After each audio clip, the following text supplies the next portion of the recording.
Thank you, Mr. Chairman. I'm going to take a minute from my National Security Advisor, Bobby Zarate, to put up a photo that concerns me very much, and I'm certain it does you as well, Mr. Secretary, probably all of us here. It's a photo of CCP diplomat Wang Yi with Iranian and Saudi officials. It's not a good thing. It's the anti-Abraham Accords, in my view. What it's doing is it depicts the normalization of relations with Iran rather than our ally Israel. It's certainly not a situation that I think that Saudi Arabia and Iran would have come to of their own accord. So my question of you, Mr. Secretary, is what exactly did communist China promise to Saudi Arabia and to Iran to get them to come to this agreement? So, Senator, I think there's a backstory here, and I think it's in some sense a little bit more complicated.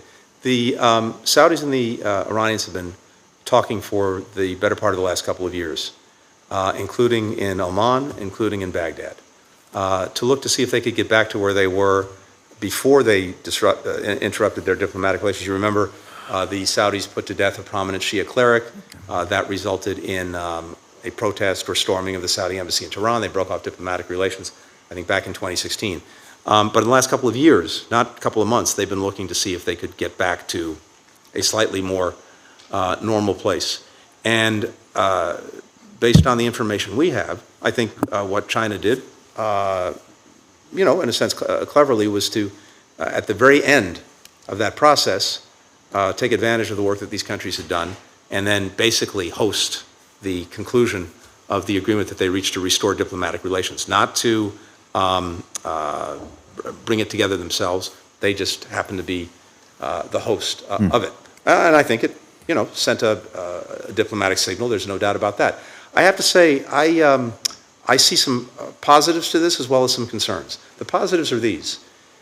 If, and there's a big if here because we really don't know if the commitments made under this agreement will actually be implemented. That really remains to be seen. And we've seen in the past that Iran has promised to do things that, of course, it's not done. But if they do, and principally, if they cease or reduce their support to the Houthi rebels in Yemen, who, among other things, are attacking Saudi Arabia and helping to perpetuate a war in Yemen, if that stops or decreases, that can be beneficial. It can be beneficial to ending the war in Yemen.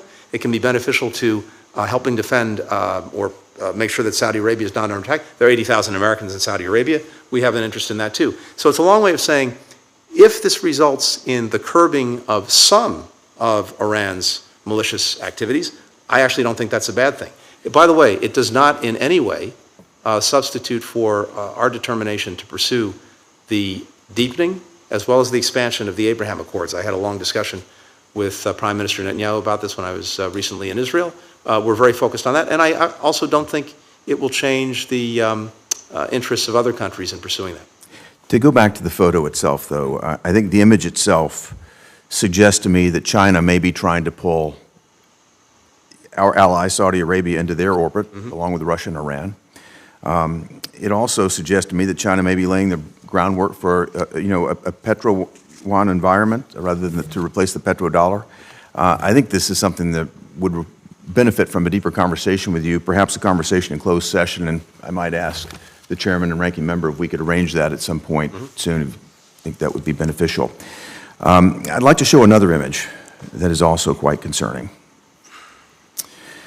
This is an image of CCP General Secretary Xi Jinping and Russian President Vladimir Putin, who recently held high-profile meetings in Moscow. This is also not a good thing. In a video released overnight, Chairman Xi tells Putin that Communist China and Russia are going to be pushing for changes not seen for 100 years. And I'd like to know, Mr. Secretary, what changes not seen for 100 years is Xi Jinping talking about? And would that be detrimental to U.S. national security interests? What impact would those changes have on U.S. national security interests? Well, I think it's no secret that both countries have a very different worldview than our own, or for that matter, a different worldview than dozens and dozens of our allies and partners around the world. And in particular, they have a different view of what a world order and rules of the road should look like than we do. And I think when it comes to China, they actually want a world order, but an illiberal one. We continue to stand strongly for a liberal one. I'm not sure that Russia or Vladimir Putin wants a world order, maybe more like world disorder, but in part as a result of having this very different worldview than we do. They have a marriage of convenience. I'm not sure if it's conviction. Russia is very much the junior partner in this relationship. And we've seen that, again, on display quite literally right here before us. Recall, as you know, right before the Russian aggression against Ukraine, they had a meeting. They talked about a partnership with no limits, and we've seen further expression of that. But as they've been doing this, we have been, over the last 2 years, re-energizing, rejuvenating, re-engaging all of our alliances and partnerships, and in ways that are paying tremendous dividends, both in dealing with the Russian aggression against Ukraine and in dealing with some of the challenges posed by China. We have greater convergence today with allies and partners in Europe as well as in Asia on how to deal with those challenges than we've had, certainly in my memory. And besides doing that, we've also created new coalitions of countries that are kind of more fit for purpose on individual issues. I mentioned earlier the Mineral Security Partnership, where we're getting countries together. Yeah, I'm going to have to, just because of time, I have to go to my next question, but this is a topic we've discussed in the past. I know you've discussed with my colleagues today, and that has to do with fentanyl and the ravages that it's creating on America. We spoke about this a year ago, and since we spoke about it, how many sanctions have been placed on Chinese individuals or entities that are involved in the fentanyl trade? What we've been working to do, the aspect of China that is deeply problematic, as you know, when it comes to fentanyl, is the production in China of precursors that then become used in the production of fentanyl. And we have had sought to try to get China to, in a cooperative way, because it's actually in their interest to do this, to deal more effectively in cracking down on the diversion of those precursors. I'm going to interrupt just in the interest of time. I understand that you've sought to do so, but it's not worked. And in fact, there have been 0 sanctions issued since you and I talked about this. How hard would it be for President Biden to pick the phone up and call President Xi Jinping tomorrow and lay out a set of consequences, including sanctions, that are going to be delivered upon China if they don't stop sending fentanyl and fentanyl precursors here to kill our youth? 70,000 young people a year are dying at this, 23 times the deaths associated with the 9/11 attacks. This is a war on our youth. We've got to do something about it, Mr. Secretary. And like you, I am very seized with this, including in my own engagements with Chinese counterparts and Chinese officials. We've made very clear to them that we need to see this cooperation on dealing with synthetic opioids and fentanyl. And if that cooperation is not forthcoming, we're going to have to look at other steps that we can take. What we want to do is to make sure that we are being as effective as possible.